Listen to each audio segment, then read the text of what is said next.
Uzun illər Azərbaycanın mədəniyyət naziri vəzifəsində çalışmış ölkəmizin Rusiyadakı keçmiş səfiri, Milli Məclisin 81 yaşlı deputatı Polad Bülbüloğlu'nun ailə həyatı ilə bağlı yeni məlumat yayılıb. Qafqazinfo Günün Səsi infoya istinadən xəbər verir ki, 81 yaşlı Polad Bülbüloğlu 1997-ci ildə nikaha girdiyi Gülnarə Şıxəliyevadan boşanıb. Ancaq deputatın subaylığı uzun çəkməyib və o başqa bir xanımla ailə həyatı qurub.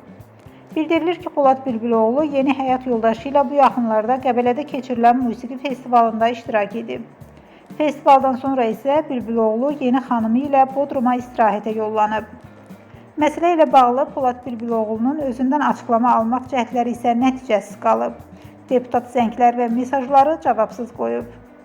Qeyd edək ki, Polad Bülbüloğlu'nun ilk evliliyi Ukrayna və Rusiya opera müğənnisi, Seri xalq artisti Bella Rudenko ilə olub. Onun böyük oğlu Teymur Məmmədov bu evlilikdən doğulub. Polad Bülbüloğlu'nun Gülnarə Şıxəliyeva ilə evliliyindən isə Leyla və Murtuza adlı 2 evladı var.